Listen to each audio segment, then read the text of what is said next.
This is the new Moog headquarters, downtown Asheville.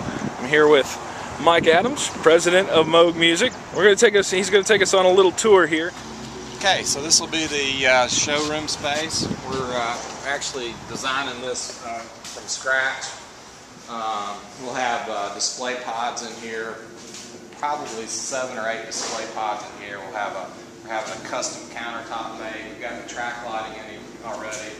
Over there on that wall will be a mural that we're having designed out in California. So this will be a really nice space when we're through with it. Once you go through the showroom, then you'll enter into the production space.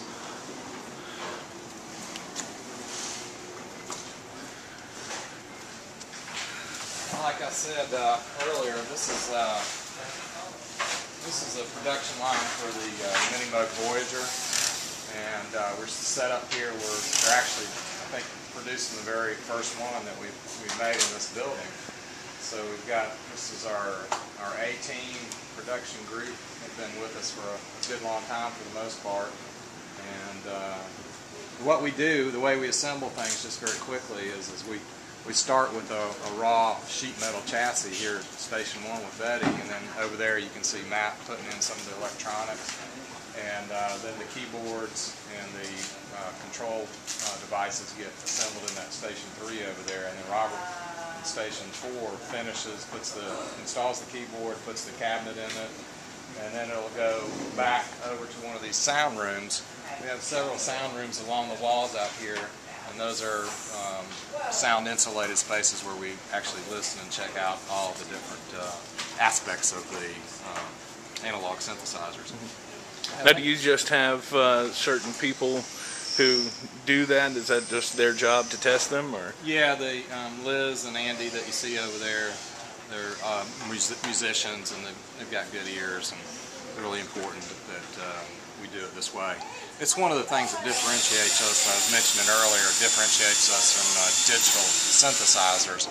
With a digital synthesizer, you pop the chip in there and it works. You know, with our stuff, there may be 30, 40, 50 adjustments that we make to the actual gear before we get the sound just like we want it.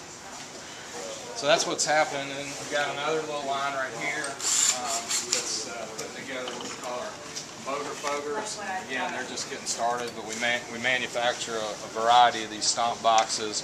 Again, they're analog devices. You might see this down on the floor. A musician would be using his foot on it, and these basically change the sound of a guitar or a keyboard, or actually in our case violin, trumpet, your voice, whatever. You can put about anything into it and get an effect out of it. So that's what's happening right here on the Moog Foger line. All right. Got 2 sections for that. And then we make the theremins, which is not quite up and running yet, but this is kind of what they look like. The theremin is a device. It's the only musical instrument that you play without touching. There's an antenna that's right here, and then another antenna right here. You move your hand this way to control the amplitude, and this way to control the octave range of the instrument. So the theremin is a really unique instrument. A lot of people pick them up for just sound effects, but then again, there's some people here in town that can play them, and there's some virtuosos worldwide that play them. Classical music on it, avant-garde music on it, jazz, etc. So it's a really interesting instrument. A lot of musicians pick it up because it really helps them with perfecting their own ears, because the only feedback you have is the position of your hand is your ears. So it's a great training tool for that. On this line, which is again just not quite ready to go yet, but it's getting started, is our newest synthesizer, which is this little baby one here. It's called the Slim Fatty, and we can't ship these fast enough. This has been a big hit for us. It's super portable. It comes in a 19-inch rack mount or a desktop style like this, and we've got a great product here that's really done well for us, and we'll be making those here on this line.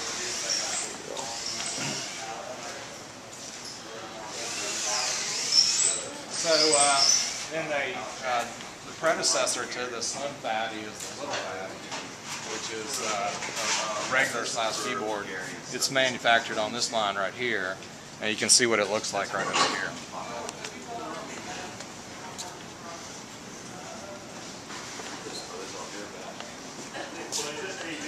This is the Little Fatty right here. It has the same basic sound engine in it as does the Slim Fatty, but it's a 2-octave versus like on the Mini Moog Voyager, it's a 3-octave synth.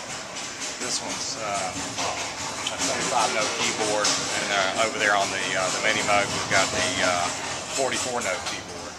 We also just released a 40th anniversary edition of the Mini Moog called the Mini Moog Voyager XL, which is a 61-note keyboard that's done really well for us too. And then, so that's the burn-in racks for the Little Fatty. Over here, I don't know, we got a guitar just out here. Yeah. But anyway, this is where we put together the Moog guitar is right here. James Taylor is our primary person working on the guitars, but unfortunately we don't have one sitting here right this second. Maybe we can scoot back by here in a second, he can get one out. Yeah. And then we've got this, you know, we manufacture a variety of different types of synthesizers. This one is called the Taurus. And this one you actually play with your feet. And this is a bass pedal synthesizer, and it's got, you know, those when you pull up in Asheville next to the car where the windows are rattling and you think the car's going to fall apart. Oh yeah. You can blame that on the Taurus bass pedals. It's got an earth-shaking bass to it. It's really deep bass, deeper than anything else on the market. I mean, it will shake your house to the ground. It's pretty significant. So yeah, so that's what's here, and then really the rest of it is just warehousing space. This is the assembly floor. Once we go through this is where all the parts are kept. And so we're just getting this organized as well. I mean, we've only been in here a weekend, so it's kind of hard to see, but this is there's a loading dock back there where we'll bring in all the parts and get all the parts are being put on the shelf. We build just about everything to order. Our process is built to order basically, and so then everything gets packed up over there on that pack station, gets shipped out from there. So this is a warehouse thing. We got a parking lot. That's the Moog. Absolutely. This is you ready? Yeah. This is the Moog guitar, and the Moog guitar is got a ton of technology in it. There's actually a printed circuit board back here with 3,000 components on it. And what it is actually is we manufacture these pickups, and what we're doing is actually controlling these strings. So we do that with what we call a VO power, which is right here. And what you're able to do is with this mode selector, in this position right here, the strings will ring out infinitely. So I mean, literally, once you turn it on, the strings will be ringing. In the all the way down position, the strings will stop instantly. So it'll be like a Kyoto or a banjo type sound. In the middle position, you can the string that you're playing will sustain while the other ones will mute. And then we have some other things in it. We have this thing called harmonic balance, which allows you to make the bridge pickup mute and the neck pickup sustain, or vice versa.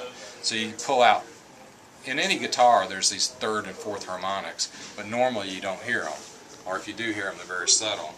But with this pickup, with this guitar, you can hear those third and fourth harmonics because they're amplified by the way we control the string. So the technology is actually a string controller, but the application is either in the Moog guitar. We also manufacture a lap steel with the same technology in it. And it's just, I think it's going to be one of those kind of instruments where we're going to look back in 10 or 15 years and go, wow, this really changed the way people think about a guitar, because there's been nothing new in electric guitars since probably electric guitars were introduced. And this is really a game changer for musicians. And the guys that have picked this up are just really passionate about what this guitar is capable of doing. So it's a big step for the guitar guys. All right. Definitely a beautiful instrument. Thank you.